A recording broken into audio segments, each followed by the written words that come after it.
So, habits. This video today is aimed at not just those January gym goers that have had their motivation fluctuating up and down. It's also aimed at those lifelong gym goers that have been going for year in, year out, dipping either in and out or found they've not made the progress they wanted to make. So if either of those are you, then this is the video that's going to make you get that to the next step. Yes. So this is based on many of our own studies, many of our own personal training clients. And this is also based on many books that we have read on habitual routine. So it's cognitive behavioral therapy, essentially. It has nothing to do with fitness at all, but it has everything to do with fitness. So we're going to relate this to your gym, and we're going to get 5 keys as to why you are not succeeding, or why you can't set up a routine, or why you can't succeed at your fitness goals. So we're going to get into that in a second, but what I'm going to do is explain to you in a short study that was done.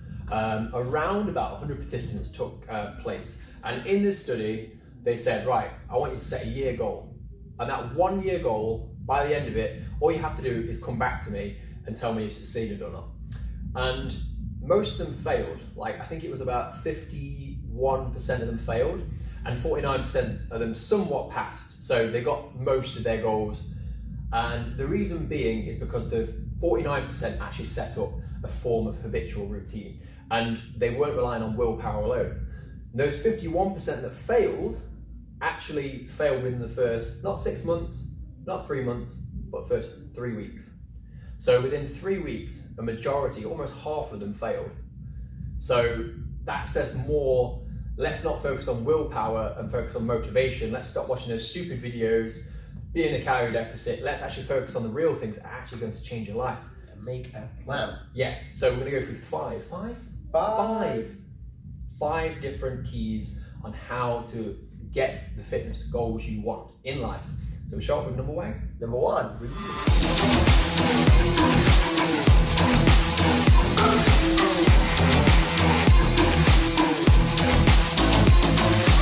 Number one. So find set days to do things. So again, relating this to fitness, what we need to look at is you take 10-15 minutes of one day, just at one time, and write down everything you have to do on a regular basis on each day, Monday to Sunday. Yeah. Write down everything you need to do, and then you can find the time slots where you can go in and train. Doesn't necessarily be at the gym. It could be at the gym, it could be walking, it could be a home workout, it could be anything. So number 1 is just to find set days that work for you. You can do your fitness goals. Yeah. Starting off easy, pick 3 days a week. Yes. So for instance, Monday, Wednesday, Friday, it's a very simple routine to set up. I don't care what the time is, it could be morning, it could be evening. Do what fits around your lifestyle the best. Essentially, that is pretty much number 1 in a bag. Those of you who think you don't have enough time, when you actually write it out, you'll find you might have a lot more time than you think, and maybe sitting around watching 5 hours of Love Island probably isn't the best option. Exactly. So yes, prioritize your time. Prioritize, yeah. So Netflix, you're watching 2 or 3 episodes in an evening for an hour long each. That's 3 hours you've got. So if you go to the gym after work and then watch 2 hours of Netflix and then 1 of those hours in the gym, then you're laughing. The second hour you're watching Netflix, have it on, but prep your food while you're watching the second hour. Third hour, chill out, and then go to bed. While you're laughing. All right. Let's go to number 2. Number 2. Don't wait for a good day to go in the gym. There is never a good day. There's always obstacles in life. There's always something in the way and barriers that are going to set you up to try and make you fail. Let's put it into a short and easy analogy for you to understand. If you went to a job and you only went to your job on a good day, would you be employed? I think they would probably sack you because you'd probably be off every day. Hi, sorry, I can't come in. It's having a bad day, so I'm not going to bother. Not feeling it today. Probably see you tomorrow if I can be asked. So simple terms, stick to the routine regardless of how you feel. If you set Monday, Wednesday, Friday up, go Monday, Wednesday, Friday. Even if you're injured, you can still work around that. So you can either work around the injury itself. Let's say you've got a leg injury, go to upper body just to work machines. You know, there is something you can do. Still stick to your diet if, let's say, you can't train at all. And the other one is if you are, let's say, oh no, I'm actually ill, I can't go to the gym and train. Get up in the morning, go to the gym anyway and read a book. Read a book about nutrition, read a book about fitness, read a book about technique. That way, you're still keeping a habitual routine. Most people, when they don't feel good, not just when they're injured, but they don't feel good, they don't go, then they break the habit, they break the routine, and that is the problem. Then they need willpower to get back in the gym. Yes, so food as well. Big key point is when you're ill or not feeling up to the gym, still keep that nutrition on point. So still make sure you're keeping, if you are tracking calories, your calories are still in check, you still maintain a high protein diet because that's going to help you recover and repair as well. So thinking, oh, I've not trained today, so I'm going to have like a big bag of Snickers and all sorts. It's pointless. So stick to that routine. You'll only feel guilty afterwards, and you'll only put yourself into a further spiral of kind of just sadness. Yeah. Oh, I didn't go Monday, so I didn't go Wednesday, so I'll skip Friday because it's been a crap week, and I'll start again Monday. And we've all heard it. Yeah. And we've all done it. Yeah, we've all done it. We've definitely all done it. The best time to start is now. There is no perfect routine. Just go in and do what you can. So let's just reiterate that point just to put it across. If you are like not feeling it, go.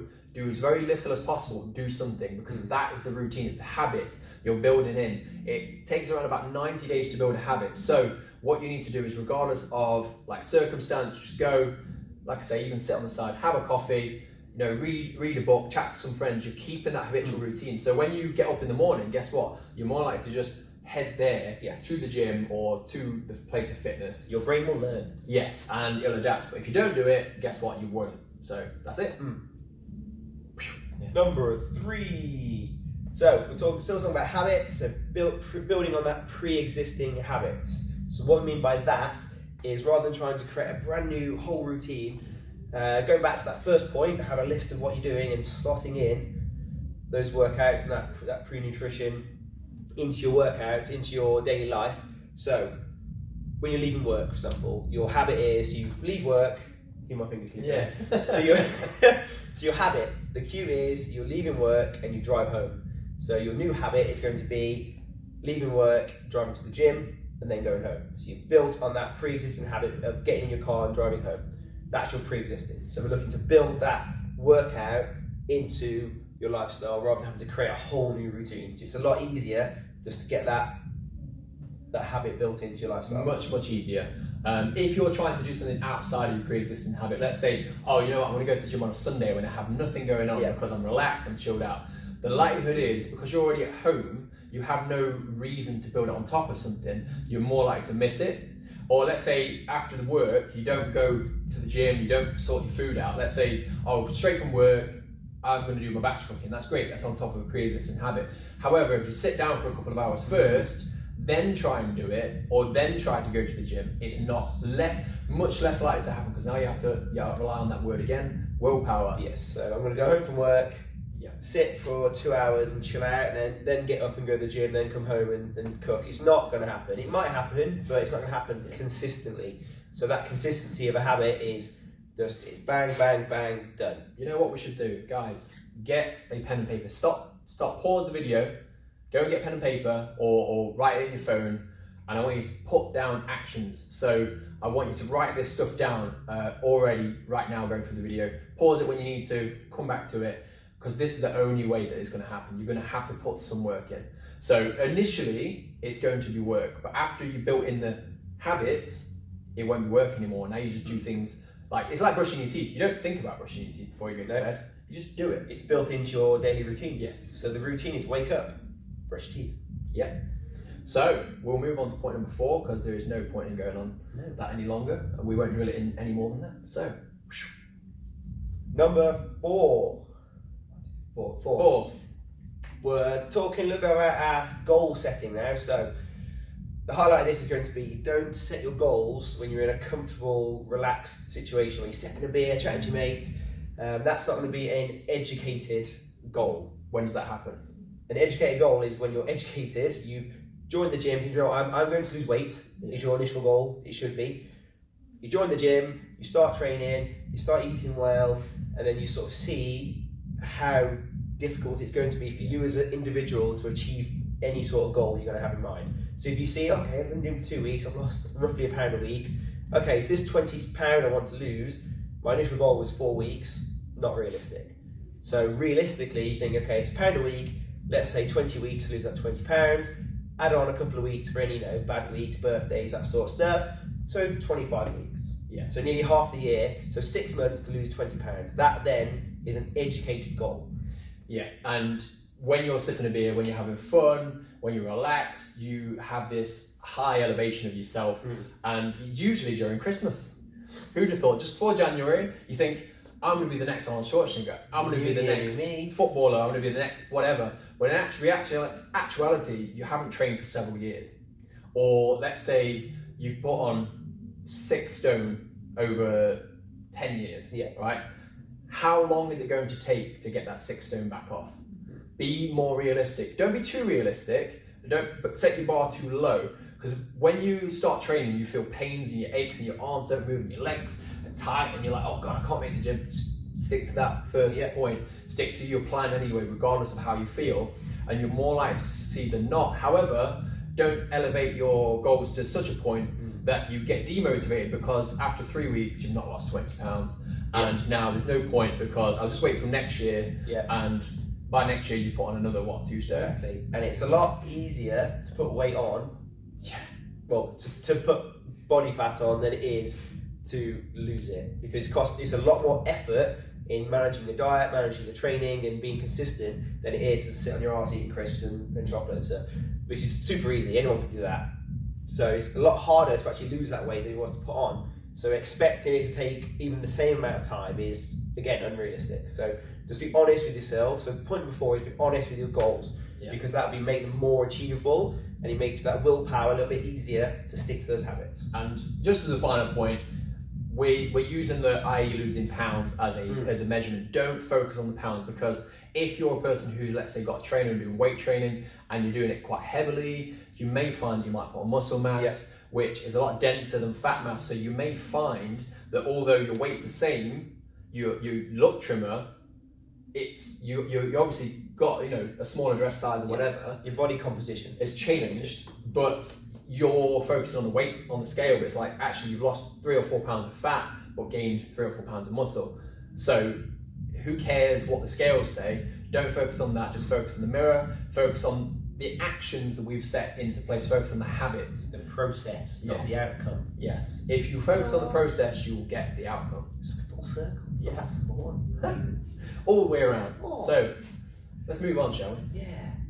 Number 5, guys. Number 5. Okay, so hopefully you've got that pen and paper out right now. This part is the most important part. So we're putting all these actions into an actual plan, and how we're going to do it is we're going to write a 2-week diary. So 2 weeks is around about the time when willpower starts to dip. This is when obviously you're building habitual routines in place. So all I want you to do, if you haven't got your pen and paper, please pause the video now and go get it and come back. And if you've got a modern household, you haven't got pen and paper in there, you can use your phone. Yes, use your phone, use your laptop, whatever it is. Yeah, I'm old school. So pen and paper, what? We'll wait. You got it? They paused it, didn't we? One day. Oh wait, we're back.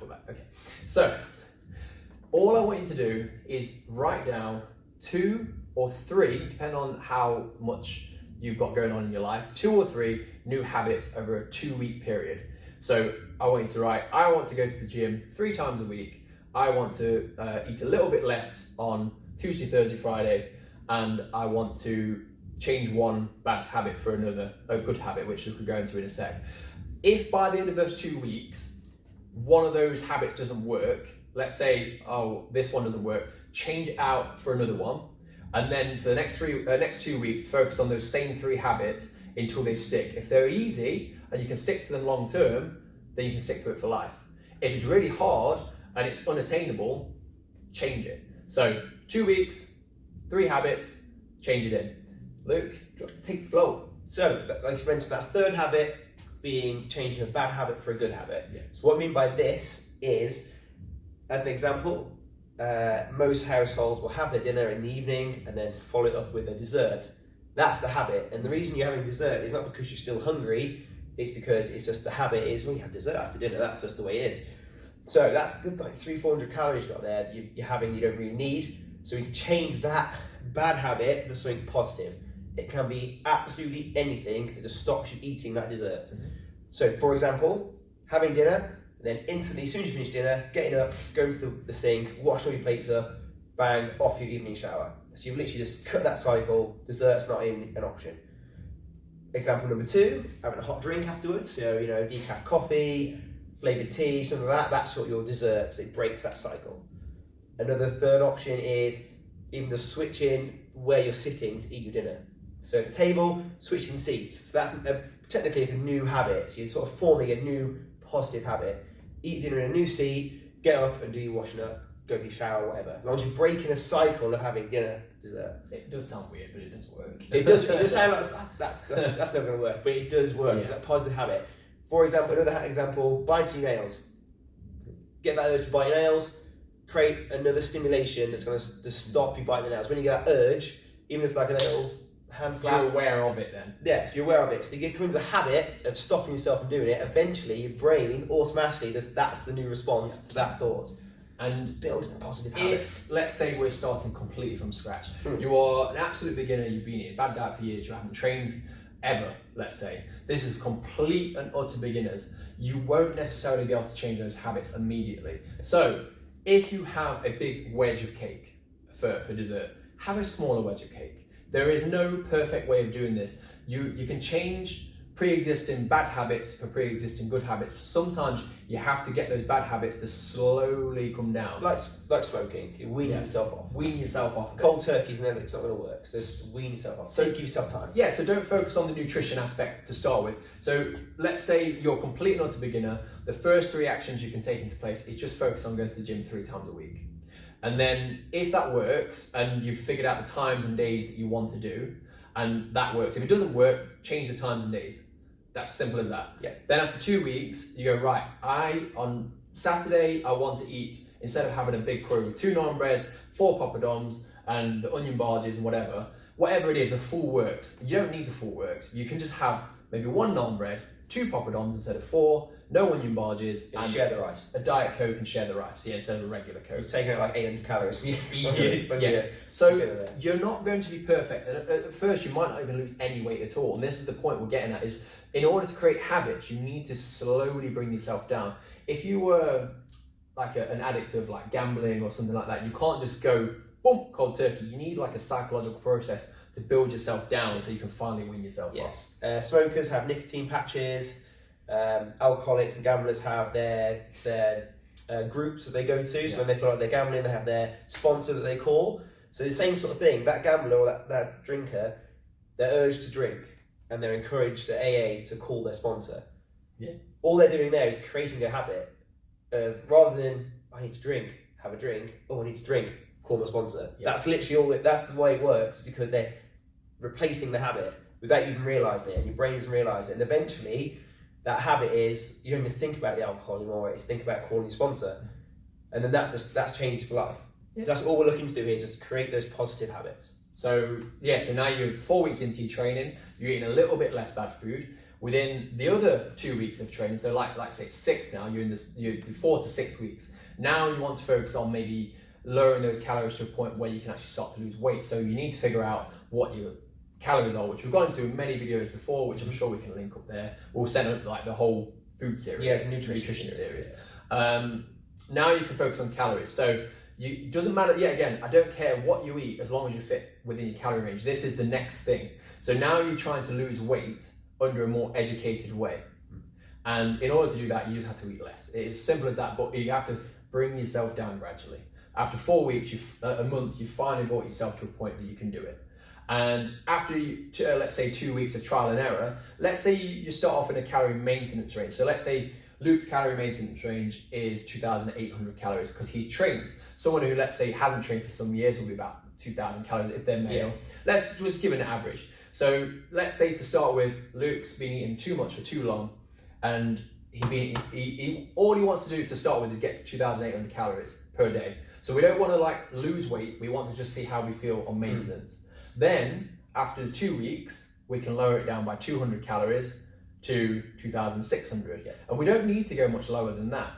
Once you've gained that habit after a couple of weeks, maybe you can lower it down by 100 more, or maybe 200 more, and then eventually you'll start to lose weight. And that's just be your normal.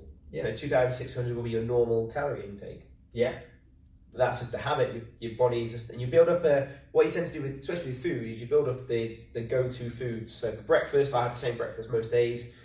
I had a weekend treat breakfast, but then have the same lunches and dinners, 4 or 5 different meals that I dance around that I know keep me in that calorie intake that I'm looking at. So you build a sort of portfolio of food, for example. Mm-hmm. And like, again, building on what Johnny said is, once you get confident with that food intake, yes, I can eat 2,600, quite comfy now, I'm happy I can do that. That's when you then look at educating yourself again, buying cookbooks. Yeah, so now we're focused on quality of food. Quality of food. So now you've like, oh yeah, I'm still eating my sugary treats, I'm still eating this. You can still eat them, don't get me wrong. That's the whole point of a lifestyle. Yes. But now we're looking at more quality foods and enjoyable foods. Yeah, so increasing that protein intake, reducing the sugary food intake, but so, having your treats every now and again to keep it interesting and fun, because no one wants to cut it out completely, because that is not sustainable. No. But anything like John Wick, John Wick? Or John Wick? Joe Wicks. Joe Wick. John Wick is going to shoot you. Joe Wick, he'll give you, I watched John Wick 3 on the weekend. Oh, okay. It's great. Yeah, so he's got cookbooks, 15-minute meals that you can look at, which will give you education on how to increase protein and healthy food that's within a lifestyle. You can cook quickly if you've got kids and work. Hours of cooking is not really worth it. So quick, fast meals are good for you and are enjoyable. Pinch of Nom is another one. They're around about 400 calories per meal, especially if you're a female. It's obviously these calories are a lot lower, so they're probably more designed for female specific, just because females don't need to eat as much as men because they're generally shorter. But that's the main reason, not because genetically they're any different. So essentially, again, it's find a cookbook that works for you, find food that works for you, and healthy food can be nice food. Yeah, try new things. Yes, you can have a burger, you can just have a healthy burger. There are many different ways you can do it. So, process. Start off with the absolute minimum of just setting up a general habit. Then set up the eating a little bit less bad foods with on top of pre-existing habits, and build your pre-existing habits, a good pre-existing habits on top of that. Yeah, and layer it. Layer it. So next one is calorie counting, and then quality of food. Quality of food, nutrition, educate. And as you get further down the line, you won't need to write this piece of paper out. So just all we're going to say for now is just focus on the first 2 weeks on your paper, phone, whatever it is. And then after that 2 weeks, build another 3 habits. And if it gets too much, stabilize. Yeah. Don't have to do 2 or 3 new ones every week. There's no perfect solution. It's what works best for you. So at the end of the day, if you stagnate for a few weeks and just get used to the new habit, because that's the best thing, you'll find that the goals sort themselves out. So again, going back to when we're sipping beer, and it's Christmas time, or whenever your weekend, you've watched a Rocky film, you're feeling pumped. You think I'm going to be superhuman by the end of the year. Let's just be realistic. It doesn't happen in a day. No. So just focus on the process. The process gets the action makes the outcome. So the outcome is exactly what you wanted. Yes. And the outcome might change. You might find as you're going through your process, your outcome actually, you know what, I've actually now discovered a new way of training. I want to start doing that instead now. And your outcome shifts. You never know. Anything could happen. So the more you educate yourself, the more you learn, the more the process may change. And final point is you are accountable for yourself. If you are not accountable for yourself and you blame others for your actions, oh, my partner bought this cake, oh, my thing did that, you haven't set up your routine well enough. You need to action your routine. Your friends, your family, they might not understand why you're trying to diet. They might not understand why you're trying to change your lifestyle. And some people may actually put roadblocks in front of you. Yeah, and they'll try and drag you down. And this is what we talked about before, obstacles. These are obstacles, emotional and physical obstacles. So going back to the previous points, you're going to have obstacles in your way all the time, but it's up to you to stick to the process. Yes. There is going to be no help. You're going to get emotional support. You can maybe hire a trainer, a nutritionist. There's loads of ways you can do it. You can go to a Slimming World group. Whatever works for you. There is no perfect thing. But you need to find what works for you, don't you? Exactly. And if there's anyone that's saying you can't do this and dragging you down and being negative, you don't really want them in your life anyway. Perhaps not. Or you can bring them up rather than putting yourself, bring them to. They want you to come to their level. You bring them they're up. scared and they don't want you to go off and go ahead of them. So why don't you just bring them up with you? Yeah. And then in several weeks, when you start to see changes and people start to understand what you're doing, they'll start to ask you questions, and then you'll become the new guru. Exactly, and you'll be on YouTube. Being us, being trainers who've been doing this for years, and we have actually recognised just putting a routine in place of just go to the gym and just eat better just doesn't work. Oh, just be in a calorie deficit. Shut the fuck up. Shut the fuck up. You've built all those pre-existing routines, you built all those pre-existing habits, and just saying to someone who's severely overweight, just eat less. It's easy. It's not easy. easy. It's not, because you have addictions, you have things you haven't set up in life. So sod those guys off, subscribe to us if you haven't already. And we will help you, man. Yeah. So make sure that you like this post as well and share it, because there are so many people that need this routine in place. If you don't, then people just won't get better. Exactly. Or they will, but it might take them longer. So share the love, subscribe to our channel, and follow our nutrition playlist that will be here. We're just talking about calorie deficit and hidden calories, etc. So all worth watching if you're new to this. Oh yeah, and if you did watch the video last week, I did forget to put those videos in, so I'm sorry about that. We may edit them at some point, or we'll just pop them in this one. And At this point, he knew Johnny fucked up. Share.